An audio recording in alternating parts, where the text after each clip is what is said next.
Hi, grade 10. We miss you and want you to know you are truly in our hearts and prayers. We hope today's topics, Labyrinth, will bring you another tool, if you will, that connects us with God. And I should have introduced myself again because we miss you. It's me, Judy, and Hi, it's Ginger. Today we're at a labyrinth in Holyoke, and it's called Mount Marie. At the end of our presentation, we'll tell you about a couple of others in the area if you choose to walk one.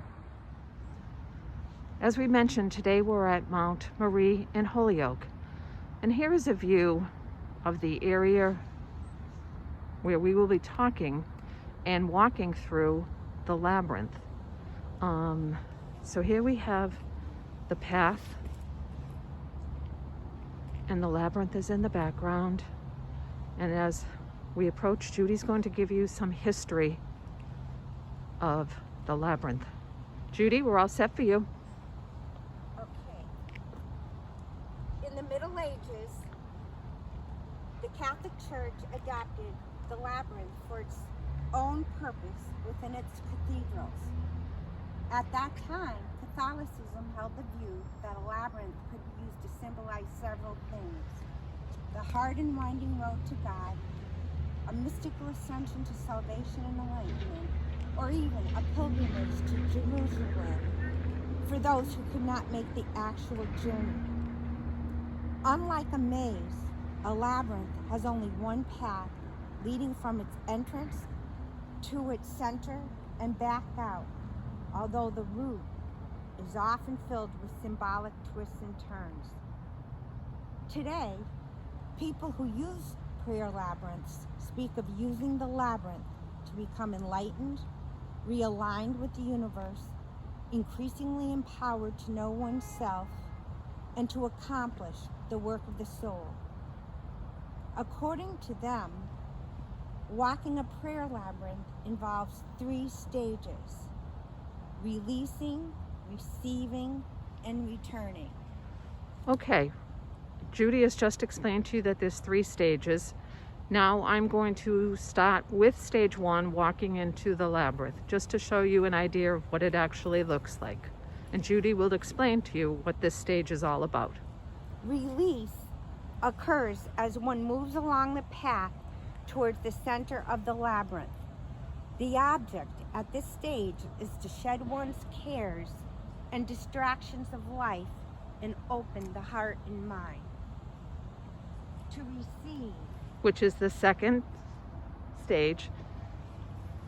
this occurs at the center of the labyrinth. This is the time to receive what is there for you through prayer and meditation for the prepared soul. You get into this stage by journeying around the entire first phase of the labyrinth. So you've walked it completely around, and it brings you into the center. The third stage, Judy's now going to tell you about. Return. Return occurs as one exits the labyrinth and involves joining your own higher power or the healing forces at work in the world. Some speak of this many levels of consciousness which can touch the worshiper in the labyrinth.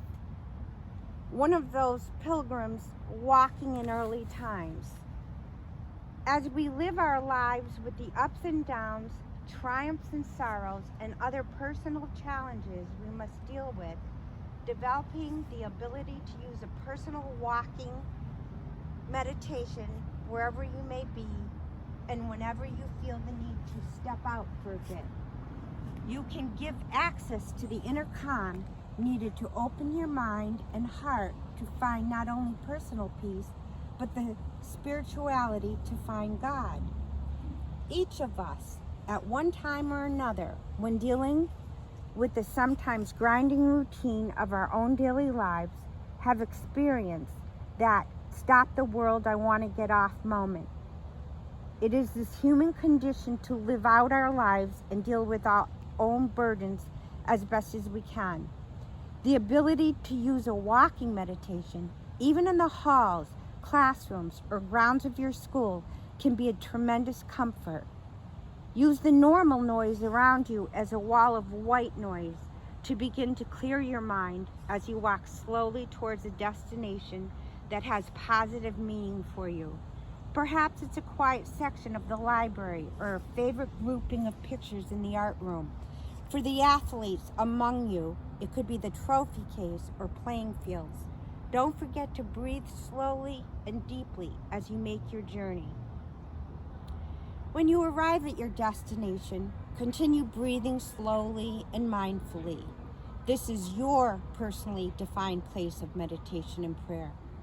Make of yourselves an empty vessel ready to receive God's love and peace.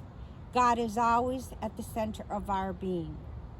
When you feel ready to leave the gym or library or music room or wherever place you chose, remember to continue to breathe deeply and slowly and follow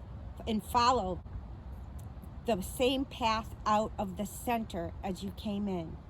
Coming back from your center, think about God's healing power at work in the world and how you can be his instrument for spreading good of all kinds, starting in your immediate universe and eventually reaching outside.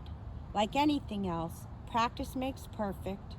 Each time you walk the labyrinth, you will become more able to find and do the work you can feel your soul searching for. Okay, and to add to that, for those of you who are still going to be remote and will not be walking the halls of the school, walk your neighborhood. We have a beautiful rail trail in our town. These are things that you can do. We have parks around us that surround our beautiful community of East Long Meadow. So these also will work. It doesn't have to be a labyrinth. Make it your choice. Make it your serenity. Make it your walking meditation, and make it what's good for you. We also want to mention that if you are interested in doing an actual labyrinth, again, we're at Mount Marie in Holyoke. There's also one down in West Hartford called Holy Family, and there's also one in the Boston area on the campus of Boston College in Chestnut Hill. So if you feel like you really would love to explore one of them, feel free, and they're welcoming and open to everyone. We miss you. God bless you, and we hope we see you soon. Definitely, and we know how hard this is. Hang in there. Don't stop talking to your friends and your family and God. We love you.